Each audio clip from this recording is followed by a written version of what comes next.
The word feminism was coined in the 19th century by French philosopher and socialist Charles Fourier.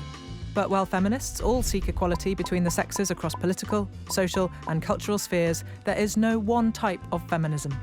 The author Rebecca West wrote in 1913, "I myself have never been able to find out precisely what feminism is.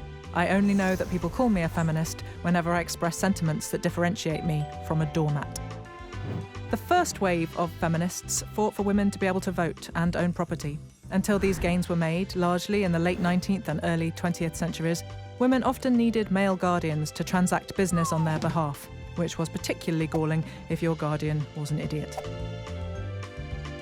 In 1949, the brilliant French philosopher Simone de Beauvoir published The Second Sex. She argued that one is not born, but rather becomes a woman.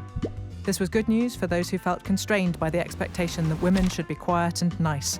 Beauvoir's critics, and feminism's critics, have often said that anger is not very ladylike. This is no bad thing. Who wouldn't rather be a woman than a lady? Feminism has gradually shifted for women around the world to advocate many different kinds of change, like equal pay and reproductive freedom.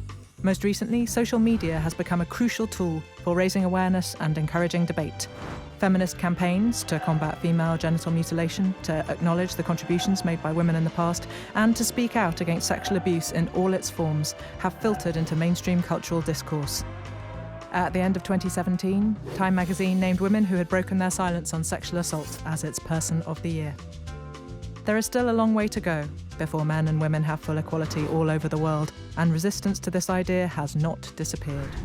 Perhaps feminism boils down to the words of Dorothy Parker, who once said, "My idea is that all of us, men as well as women, whoever we are, should be considered as human beings."